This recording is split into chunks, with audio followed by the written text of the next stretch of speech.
Por favor, ve conmigo al libro de Gálatas. Recuerda que estamos estudiando el versículo 22 y 23 del capítulo 5 de esta carta. Y como lo podrás leer en pantalla, pero como siempre te animamos, abre tu Biblia para que lo puedas encontrar y te puedas familiarizar con este pasaje. Dice la palabra de Dios: mas el fruto del Espíritu es amor, ya lo estudiamos; gozo, ya lo estudiamos; paz, paciencia, benignidad, bondad. Lo que vamos a estudiar ahora, fe. Versículo 23, mansedumbre, templanza.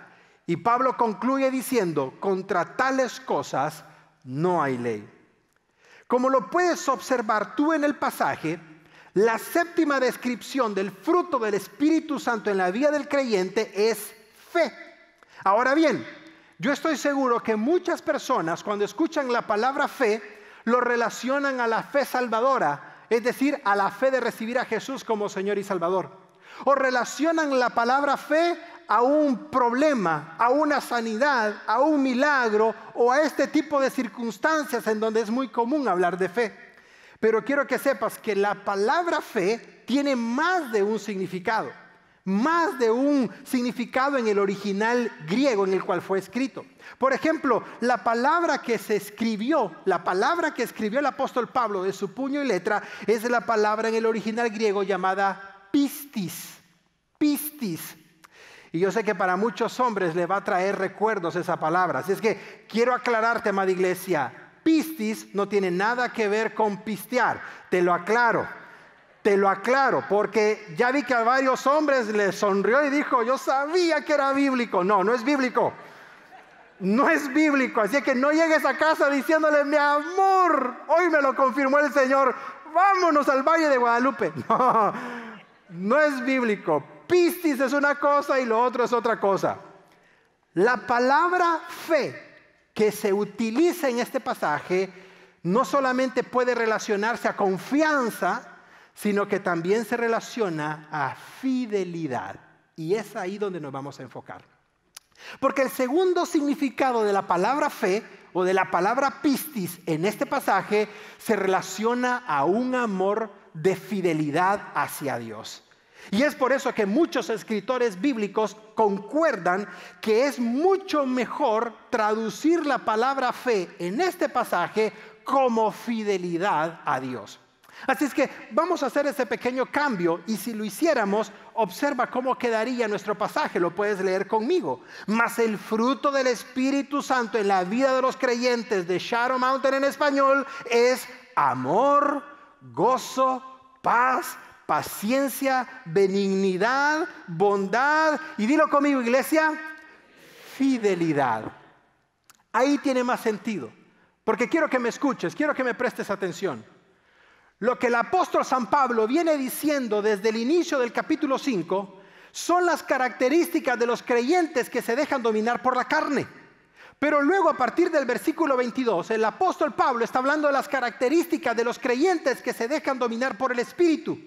Y dentro de esas características, el apóstol San Pablo dice: una de las características de los creyentes que se dejan guiar por el Espíritu Santo es que le son fieles a Dios. Esa es una de las características. Y si somos honestos y sinceros, tú y yo vamos a saber que no hay cosa más difícil que serle fiel al Señor. En la iglesia es fácil serle fiel al Señor. En la iglesia tenemos hasta los gestos, la cara, los ademanes, levantamos las manos, etc. Pero qué difícil es serle fiel al Señor cuando nadie te observa y tienes la oportunidad de ofenderlo. Qué difícil es serle fiel al Señor cuando nadie te conoce y tienes la oportunidad de pecar y sabes que nadie se va a dar cuenta excepto Dios, quien te está observando. Lo que el apóstol San Pablo dice es que aquellas personas que son llenas del Espíritu Santo van a mostrar fidelidad al Señor ante toda situación. Y hablando de fidelidad, ¿cómo pudiéramos definir la palabra fidelidad? ¿Qué significa la palabra fidelidad? Anótalo, por favor, porque es muy interesante. Nuestro diccionario de la Real Academia Española define la palabra fidelidad como la acción de mantenerse, observa por favor, leal. Esa palabrita tan importante, pequeña pero tan fundamental, que ayuda a sostener los matrimonios, que ayuda a sostener los noviazgos, las relaciones a largo plazo, las amistades, los negocios, las empresas y los trabajos, se basan en la lealtad de uno al otro. Y eso es precisamente fidelidad, la acción de mantenerse leal a una persona o a algo. Y en este caso particular, a una persona que es nuestro Señor Jesucristo. Ahora, aquellos que tenemos ciertos años de conocer al Señor, aquellos que tenemos algunos años de caminar en el Evangelio, vamos a saber lo siguiente. Entre más tú y yo tratamos de ser fieles al Señor en nuestras propias fuerzas, nunca lo vamos a poder lograr hacer. No hay ningún creyente que bajo sus propias fuerzas pueda serle fiel al Señor. No existe tal cosa.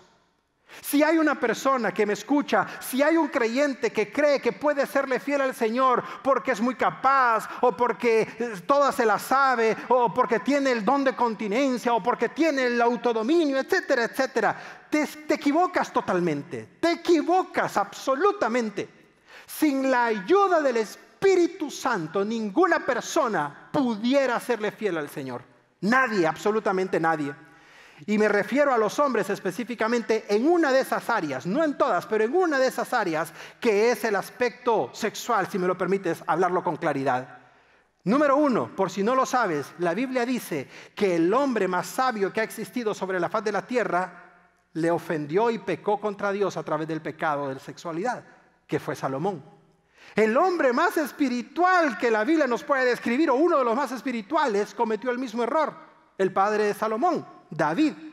Y el hombre más fuerte que la Biblia ha descrito, su nombre fue Sansón, cayó con el mismo problema. Por lo tanto, si el más fuerte, el más espiritual o uno de los más espirituales y el más sabio cayeron porque se confiaron y descuidaron su vida espiritual, no me digas que tú eres más fuerte, más sabio y más espiritual que los que acabo de mencionarte, porque no te lo creo. Todos estamos expuestos y nadie está exento a ofender al Señor y fallarle cuando lo hacemos en nuestras propias fuerzas. Ahora la pregunta es, ¿cómo podemos entonces serle fiel al Señor? ¿Cómo nosotros podemos mantenerlos fieles a Dios a pesar de las circunstancias, a pesar del ambiente o a pesar de todas las situaciones que están a nuestro alrededor? ¿Cómo podemos ser fieles a Dios a través del fruto del Espíritu Santo? Con todo lo que estamos viviendo, llámese tentaciones, llámese oportunidades, llámese lo que tú quieras llamarle. Bueno, la Biblia nos presenta 3 maneras en las que tú y yo podemos serle fieles al Señor. Y cómo deseo como pastor, como tu amigo, que lo puedas entender, que lo puedas aplicar y que lo puedas desarrollar en tu vida personal. Oro a Dios que me alcance el tiempo para cubrirlo, pero quiero comenzar con el primero. Anótalo, por favor. En la parte de atrás de tu boletín viene una sección en blanco para que puedas tomar apuntes y estudiarlo con mayor detalle al llegar a casa. Número 1, tú y yo podemos desarrollar fidelidad a Dios cuando permanecemos en comunión. Dilo fuerte, iglesia, ¿con quién? Con Dios. Exactamente. Es que tú no puedes ser fiel a alguien que tú no conoces. Es que tú no puedes serle fiel a alguien de quien tú no has tenido una experiencia personal con él. Tal vez has escuchado a lo lejos de él. O como dijo Job, de oídas te había oído. Y al final de su libro dice, mas ahora mis ojos te ven. Tal vez tú has escuchado hablar del Señor, tal vez tus padres te hablaron de Él, tal vez tus abuelos te hablaron de Él, o te llevaron a la fuerza desde pequeño a la iglesia, pero tú nunca has tenido una verdadera relación personal con Dios. Tú crees que Dios es una religión, tú crees que Dios es un edificio, tú crees que Dios está encerrado en un libro. Te equivocas, Dios es mucho más que eso. Dios traspasa los templos. Traspasa el conocimiento de cualquier ser humano, traspasa la ciencia, traspasa la tecnología. Dios traspasa todo lo que el ser humano puede crear, creer o generar. Y prueba de ello es que la Biblia nos enseña que así como Dios es fiel con nosotros, Dios espera y anda buscando en hombres y mujeres que también le sean fieles a Él. Me llama mucho la atención porque en la preparación de este mensaje, me di a la tarea de buscar todos los pasajes en donde Dios es fiel a su pueblo. Dios es fiel a los hombres y mujeres creyentes, sus hijos. Y no te imaginas la cantidad de pasajes que hay, muchísimos en el Antiguo Testamento y Nuevo Testamento. Pero tú sabes algo, hay poquísimos pasajes en la Biblia en donde el ser humano le es fiel al Señor. Pareciera que salimos perdiendo totalmente en esta categoría, porque Dios es muy fiel con nosotros versus nosotros somos muy fiel o muy poco fieles a Él. Hay uno de esos pasajes que me tocan mucho el corazón porque nos dejan ver qué es lo que Dios está buscando del ser humano y qué es lo que Dios está buscando de sus hijos y de sus hijas. Este pasaje dice lo siguiente, si lo quieres anotar, anótalo porque es muy poderoso. El Señor recorre con su mirada toda la tierra y está listo para ayudar. ¿A quiénes, iglesia? Dilo fuerte, ¿a quiénes? A todo hombre y a toda mujer que le es fiel. Otras versiones dicen que los ojos del Señor recorren toda la tierra buscando hombres y mujeres fieles. ¿Qué significa eso? Que no todas las personas son fieles al Señor. Eso es lo que significa en el pasaje. Que muchas personas pueden ir a la iglesia, muchas personas pueden profesar una fe, pueden profesar una iglesia o un credo, pueden tener una religión, pero eso no significa que esa persona sea fiel a Dios. Y el pasaje dice que los ojos del Señor están buscando a través de toda la tierra con tal de encontrar a un hombre y a una mujer que realmente le sea fiel a Él.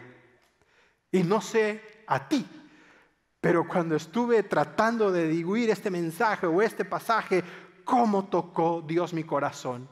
Y yo mismo me hice la pregunta, yo, Eric Saldaña, si Dios hiciera eso, diría, ahí está alguien que me es fiel. Yo te pregunto a ti, ¿diría eso el Señor de ti? Ahí donde tú trabajas, si el Señor pasara su escáner espiritual en donde tú trabajas, en tu oficina, en tu vehículo, en tu teléfono, en tu computadora, en tus archivos de contabilidad, en tu hogar, en tu matrimonio, en tu vida personal, en tu corazón y en tu mente, si el Señor pasara un escáner espiritual, diría el Señor, Él es fiel a mí. Ella es fiel a mí. Analízalo, piénsalo y no me respondas a mí, pero respóndele al Señor. Y si por alguna razón tú llegas a la conclusión de decir no soy lo suficientemente fiel, entonces dile al Señor, Señor, yo quiero ser fiel a ti. Ayúdame. Dile, Espíritu Santo, yo que soy sellado, yo que soy sellada, ayúdame a serle fiel al Señor. Cuando estés en situaciones de tentación, dile al Señor, Señor, yo te quiero ser fiel. Quita esta situación de mí, quita este pensamiento, quita esto que está en mi corazón, quita esta oportunidad, quita esto, quita aquello. Si tú le clamas al Señor, el Señor te va a dar la salida y su Espíritu Santo te va a dar el autodominio, el control y el poder para que le puedas ser fiel al Señor. Dale un fuerte aplauso a Él, iglesia. Eso es lo que el Espíritu Santo hace. Y en su momento pudiéramos estudiar el capítulo 7 y el capítulo 8 del libro de Romanos, en donde Pablo dice, si ustedes quieren ser espirituales, entonces no alimenten a su carne. Porque no tiene sentido que por un lado tú quieras serle fiel al Señor, pero por otro lado tú estés alimentando las pasiones, los pensamientos y tantas cosas que forman parte de tu pasado. Es incongruente. Siempre vas a estar en derrota. Siempre vas a estar mal, porque por un lado quieres la victoria que Cristo te ofrece, pero por otro lado no estás dispuesto a soltar, no estás dispuesta a soltar aquellas cosas de donde Dios te rescató y las cuales Él quiere que abandones por completo. No puedes jugar de los dos lados, decídete en qué cancha vas a estar, porque eso es lo que Dios desea de ti. El Señor lo hizo cuando dio su vida en la cruz, ¿por qué no puedes hacerlo tú también por Él? En primer lugar, para que tú y yo tengamos fidelidad a Dios, tenemos que conocerlo a Él. Tenemos que conocer qué es el corazón de Dios y qué es lo que siente y qué son las cosas que a Dios le llaman, qué es las cosas que a Él le apasionan y qué es lo que Él desea que tú y yo hagamos. Pero tal vez tú me puedes decir el día de hoy, Pastor Eric, se escucha bonito conocer a Dios, pero ¿cómo puedo conocer a Dios? En la práctica, ¿Cómo puedo yo conocer a Dios para serle fiel? Te quiero dar 3 consejos en esta categoría y te pido que por favor los anotes, porque si no lo has hecho alguna vez, alguno de estos 3 consejos te pueden cambiar tu vida. Te lo digo por experiencia personal. Consejo número 1, y tu servidor aprendió a desarrollar esto desde hace bastante tiempo atrás, y no te imaginas cuánto me ha servido personalmente. Habla con Dios. Habla con Dios. La forma más simple que tú te puedas imaginar. Habla con Dios. Escúchame, si tú profesaras la fe musulmana, se te obliga o se te requiere que una vez en la vida vayas a la Meca y ores a Mahoma y a Alá allá en la Meca y entres a ese edificio que ellos tienen. Si tú fueras judío, es obligatorio que vayas los fines de semana o tengas ciertas prácticas para acercarte a Dios, y así sucesivamente. ¿Tú sabes algo impresionante de la fe cristiana? La fe cristiana no tiene ninguna condicionante. Dios no te pide que vayas a Jerusalén. Dios no te obliga a que vayas a Jerusalén. Dios no te pide que vayas a ningún otro lugar del mundo. Dios te da la oportunidad que hables con Él ahí donde tú te encuentras. Exactamente en ese lugar. Y esto es importante porque Dios te da la oportunidad de que vengas a Él tal como tú te encuentras en este momento. Si estás contento, Él te recibe. Si estás triste, Él te recibe. Si estás desanimado, desanimada, si estás con problemas, con adversidades, confundido o confundida, Él te recibe de la misma manera. No hay ninguna precondición para que tú comiences a entablar una conversación con Dios. Por si no lo sabes, toda amistad comienza con una conversación. ¿No es cierto? ¿Cómo te conociste con tu esposa? ¿Cómo se conocieron? Estábamos en una cafetería y él se me acercó y me dijo hola. A muchos les pasó así.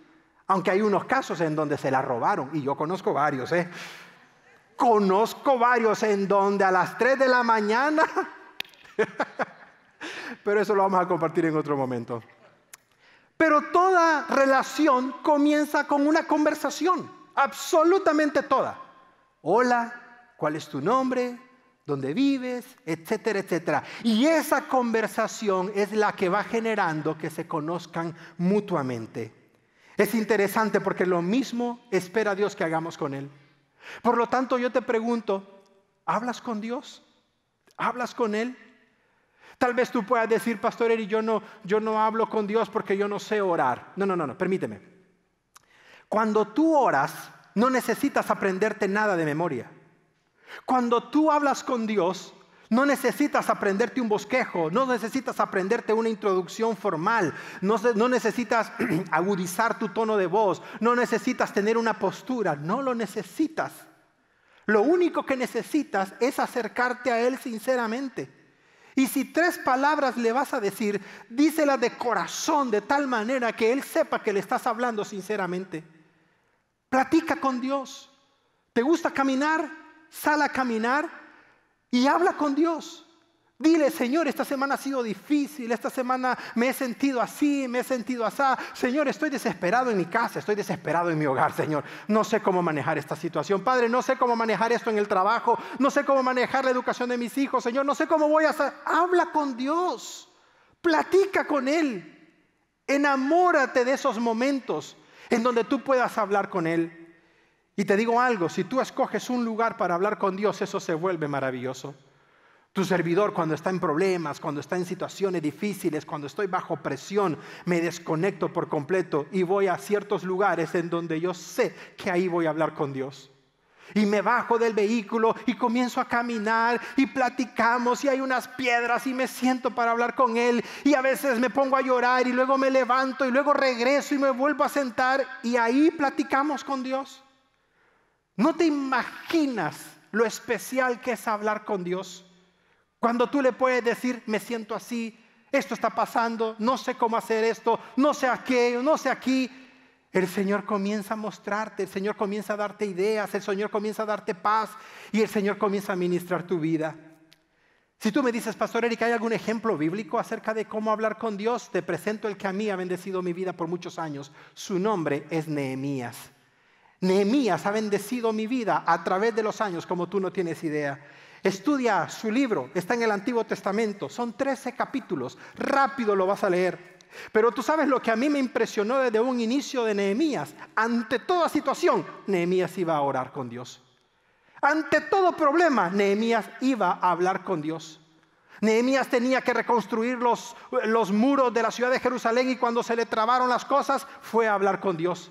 Cuando se le acabó la ayuda, fue a hablar con Dios. Cuando se levantaron sus enemigos, Sanbalat y todos los enemigos contra Nehemías, ¿qué hizo él?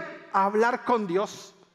Y al final del libro de Nehemías, al mero final del capítulo 13, ¿tú sabes cómo termina Nehemías? Con una oración con Dios. Nehemías le dice a Dios: Dios, acuérdate de mí para bien y de todas las cosas que he hecho por tu obra. De esa manera termina el libro de Nehemías. Por lo tanto, tú y yo podemos tener esa misma intimidad que tuvo Nehemías de hablar con Dios.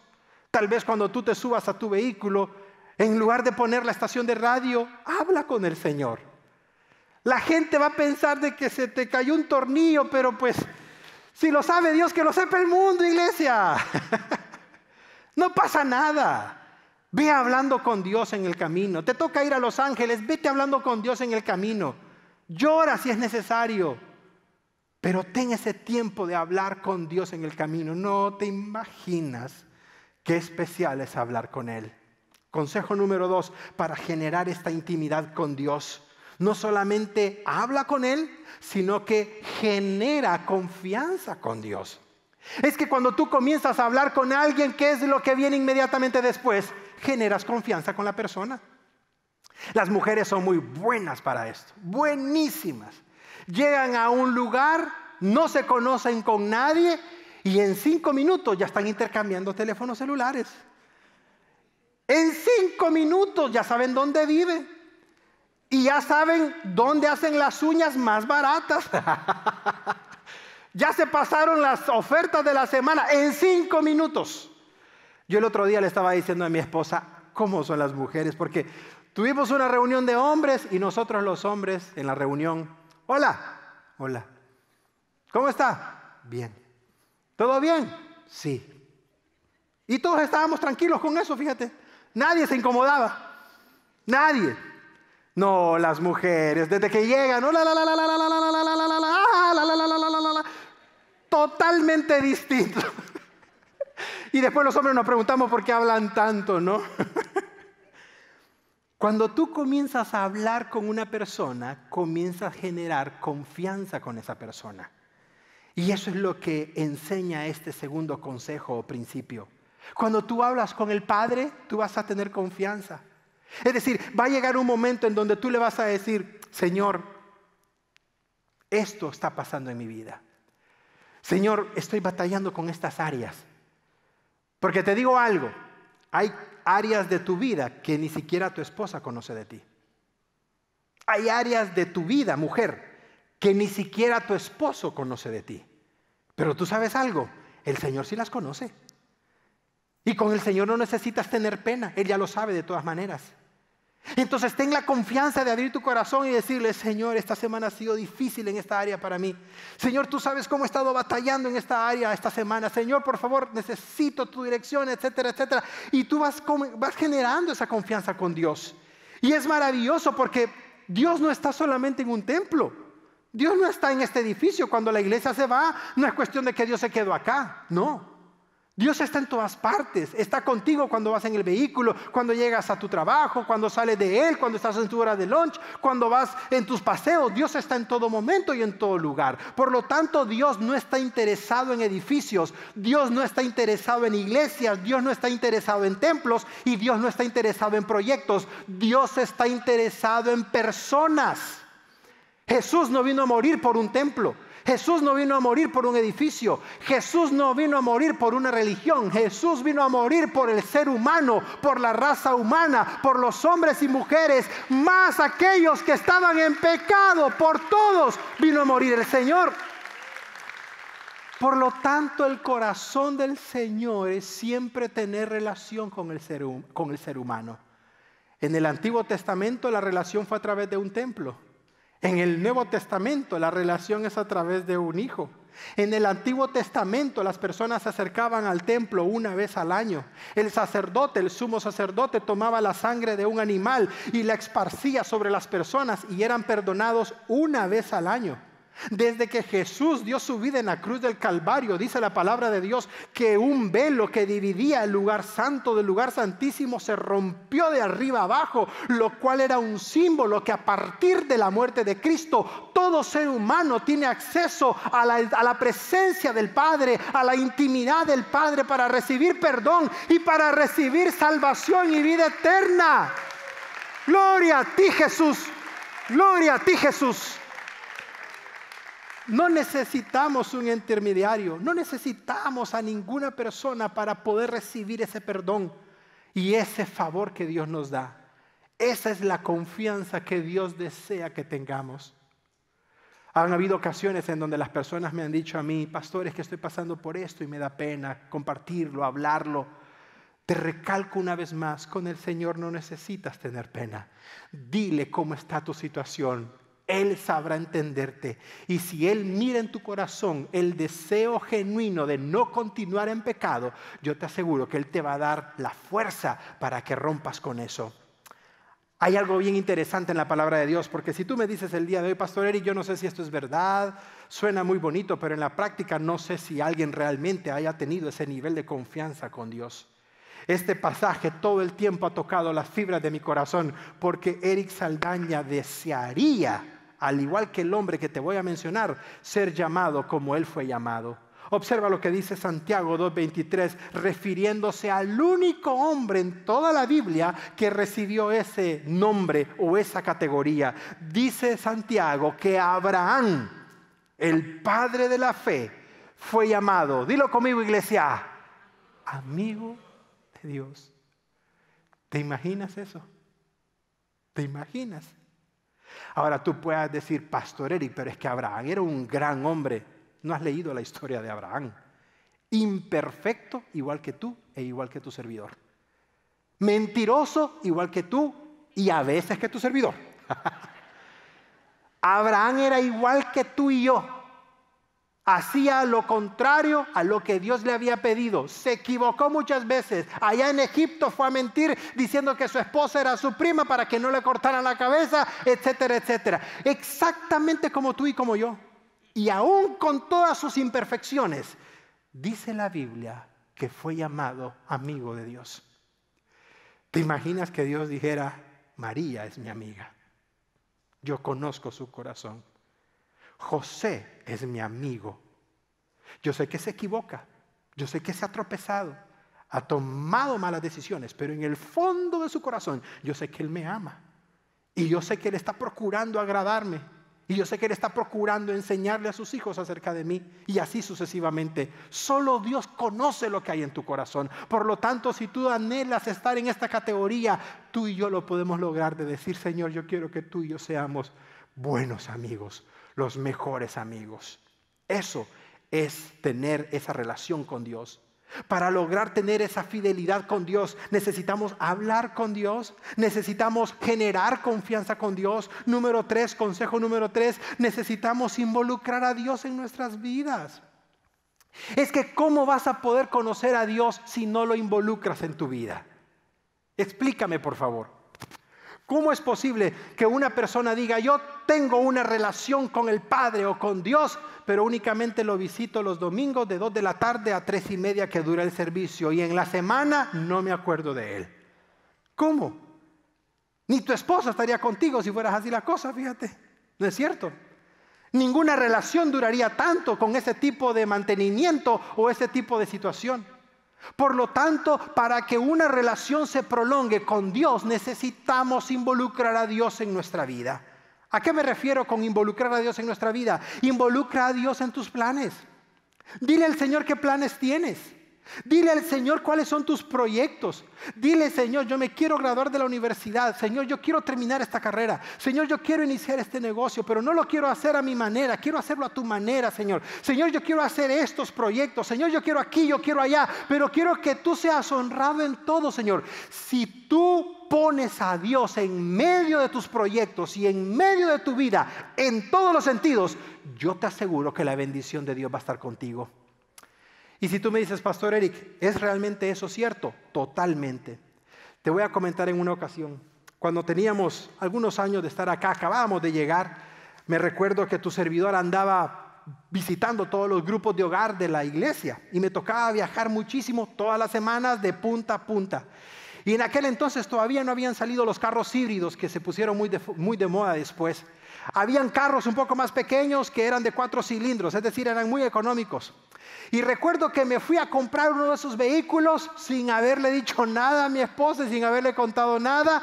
Y te soy muy sincero y no me da vergüenza, oré poco, por no decirte nada, antes de comprar aquel vehículo. Recuerdo que era de 2 puertas. Y cuando mi esposa lo vio, ni se quiso subir a él, sino que me dijo, ya se te va a arruinar ese carro. Como que era profeta. Ya se te va a arruinar ese carro. ¿Y por qué dices eso? Bueno, porque no creo que el Señor te haya puesto en tu corazón haber comprado ese vehículo, me dijo. Y en segundo, porque no me dijiste nada. Más por eso creo yo. Mira, iglesia, fue chistoso porque ni siquiera llegó a las 70,000 millas el carro cuando de repente se dañó por completo. Y hasta la fecha que yo te estoy contando la historia, todavía sigue dañado el carro, ¿te imaginas?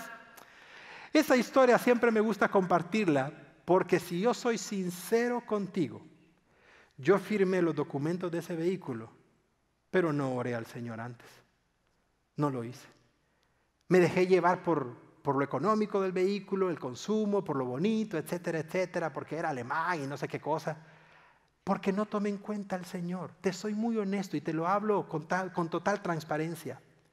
Yo te pregunto, ¿no te ha pasado a ti? Y por favor, para que todos estemos en la misma página, ¿no te ha pasado a ti que te metiste a firmar algo, que te metiste y te pusiste un compromiso que no tomaste en cuenta a Dios y ahora dices, Dios mío, si hubiera orado, no estaría pasando esta situación? Levanta la mano para no sentirme tan mal yo tampoco, pues.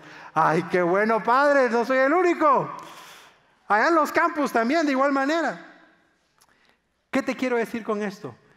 Que nosotros podemos incluir a Dios en todas las etapas de nuestra vida, aún para comprar un vehículo, aún para firmar una casa, aún para hacer una inversión, aún para abrir un negocio, aún para estudiar una carrera, aún para montar un negocio, una empresa, para cualquier área de tu vida. Involucra al Señor. El Señor quiere bendecirte, pero que lo hagas de la manera correcta. El Señor quiere prosperarte, pero quiere que lo haga de tal manera que Él se lleve la honra y la gloria de todo lo que tú estás haciendo. Y yo te aseguro que si tú tomas en cuenta al Señor, como yo aprendí mi lección, el Señor va a estar en cada decisión que tú tomes y Él va a respaldar cada plan y proyecto que tú hagas. Aunque no tenga sentido y aunque no tenga ni cabeza ni cola, el Señor te va a prosperar y te va a bendecir porque lo has tomado en cuenta. Dale un fuerte aplauso a Él, iglesia. Gloria a ti, Padre. ¿Por qué estoy tan seguro de eso? Por una promesa que Él dio al respecto y te la comparto. Este es el versículo favorito de mi esposa, dicho sea de paso, Jeremías 29:11. Porque yo sé muy bien los planes que tengo para ti, María, Eduardo, Ernesto, Amílcar, para cualquier nombre, ponle tu nombre, hombre o mujer. Yo sé los planes que tengo para ti, afirma el Señor. Y son planes de bienestar, son planes para bendecirte, no son planes de calamidad, sino que dice el Señor a través de esta promesa, te quiero dar un futuro y te quiero dar esperanza. Eso es lo que el Señor tiene preparado para con aquellos que le aman. Vamos a pasar situaciones difíciles, claro. Vamos a pasar enfermedades, por supuesto. Algunos van a partir de cáncer, algunos van a partir de otra enfermedad, algunos van a partir en un accidente, algunos van a partir durmiendo, como fue el caso de nuestro querido JJ, que si tú lo recuerdas era uno de los sugieres que teníamos en nuestra iglesia, un joven que físicamente andaba alrededor de los 42, 44 años de edad, pero su mente era como de un niño de 8 o 10 años y siempre estaba en las puertas y en los eventos de tu iglesia repartiendo los boletines y ayudando y era uno de los que siempre comentaban en la página de tu iglesia de redes sociales. Hace unos días atrás, mientras dormía, el Señor lo llamó a su presencia. Y en el mes de octubre vamos a tener su servicio memorial acá en la iglesia. Es decir, Dios nos puede llevar de cualquier manera. Dios nos puede llevar de cualquier forma, pero eso no significa que Él nos ame menos, ni tampoco significa que no nos atienda menos, sino que significa que Él va a cumplir su propósito en nuestra vida. Y cuando ese propósito se cumpla, Dios va a decir: ya terminaste tu propósito por el cual estás en la tierra. Ahora te voy a tener conmigo para toda la eternidad, para toda la eternidad, sin enfermedades, sin llanto, sin cáncer, sin nada de pecado, sino que disfrutar de las moradas eternas. Dicho sea de paso, nuestro hermano Alonso Navarrete, el líder del ministerio de matrimonio junto a su esposa Tere, su hermano también falleció el día de ayer o antier por la madrugada y ahorita está en su país respondiendo a la necesidad. Qué bendición es cuando las personas parten conociendo a Cristo. ¿Qué garantía es cuando las personas parten teniendo la seguridad de la salvación que no te da una religión, que no te da una iglesia, que no te da un pastor, pero solamente te la da Cristo Jesús el Señor? Esa es la mayor garantía que tenemos. Gloria a ti, Padre. Este aplauso es para ti, Señor. Es para ti, Padre. Si tú hablas con Dios, si tú generas confianza con Dios y si tú involucras a Dios en tu vida, yo te garantizo por esta palabra que predico que vas a comenzar a tener una relación especial con Dios y ya no te vas a atrever a tomar una decisión sin antes consultarla con Él. Y ya no vas a querer salir y comenzar tu día sin haber tenido un tiempo con Él. Y ya no vas a querer hacer absolutamente nada sin saber y tener la confirmación en tu corazón que lo que estás a punto de hacer realmente es la voluntad del Señor sobre tu vida, sobre tu matrimonio y sobre tu familia. Ahora, eso es para que tú y yo podamos desarrollar fidelidad a Dios. Ahora, hay 2 consejos más que por razón del tiempo ya no voy a poder compartir contigo, pero quiero pedirte que no faltes la próxima semana porque hay 2 consejos más que quiero compartir contigo de cómo podemos desarrollar fidelidad a Dios, no solamente a través de comunión con el Padre, sino también a través de 2 consejos más que los vamos a ver la próxima semana.